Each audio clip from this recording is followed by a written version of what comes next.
Jim, congratulations on your new boat purchase. Just wanted to run you through some things just in case you had any questions. So to power the boat up, it's the large button in the middle. I have the battery switches on. Blower run for 5 minutes, turn this off automatically, or you can turn it off on the switch button over here. It's going to give you a little warning about watching a safety video. Low fuel. To start the boat, push the button on the right. Code right now is 1234. You can change that in the settings and then hit start. You can start and stop the boat as much as you want from here. You won't have to re-enter the code unless you hit the main power button. Moving on to presets. You have your ballast. You can fill individual tanks. If I want to fill the center ballast all the way, I can do that. Stop, I can fill all, drain all, or then you can come into here. You have your presets. I can surf left, hit load, and it'll drop the wedge, fill the ballast, fill the ballast, turn my cruise control on, set it at 10.6. It's ballast draining. Set it at 10.6 and indicate which surf gate's going to come out, as well as show me where my ballast levels are, which is going to be full on all of them. This is your wedge positioning. It's set at 2. You're going to be using it at 4. And play around with that. You have stow, lift. The surf gates will come out after what, 7 miles an hour and suck back in. If you go over 12, the wedge will give you a warning.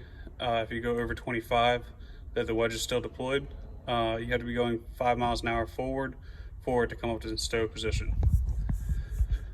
You can also load more presets.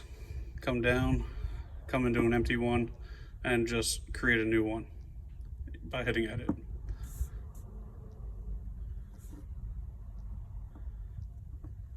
This view will give you a constant depth reading up here. Your depth will always display in the top left-hand corner as well as your vitals. So you have engine temp, oil pressure, battery voltage, night mode, and then your cell connectivity. Docking over here on the bottom left, that will reduce how much throttle is given to the engine. So if you have a new docker and I don't really use that button.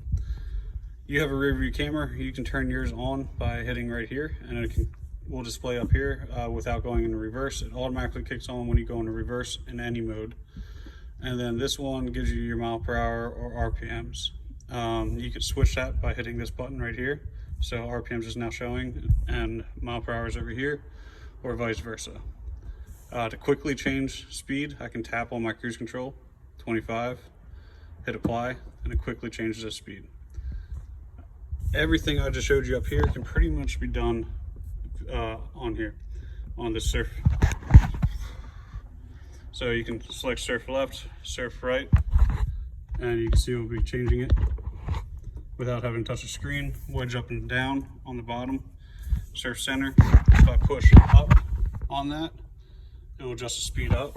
So all I'm doing is bumping it up, bumping it down, push into mute, push into play songs, push to the left or right to skip, and spin it for volume up.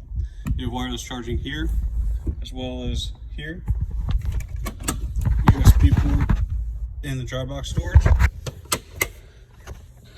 Key for backup safety start.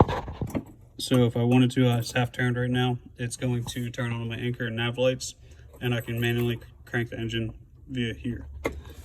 You also have wireless charging in the glove box. The 23 does not have that right now.